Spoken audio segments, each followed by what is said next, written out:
Watoto wanapitia shida kama kukula ni shida, madudu zimekula watoto, kwenda shule ni shida. Kama sisi majirani tunaona kweli ni uchungu kabisa. Mimi naomba serikali kama ina uwezo fulani ijaribu kusaidia hao watoto kweli.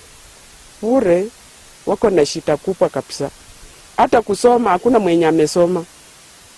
Wenye wanasoma wanafika kama standard 5 lakini sasa school fees hawana, wanarudi nyumbani. Hata pia tuseme hata uniform peke yake, hata manguo hawana ya kuendea shule. Sasa hiyo inapiti hawaendi shule.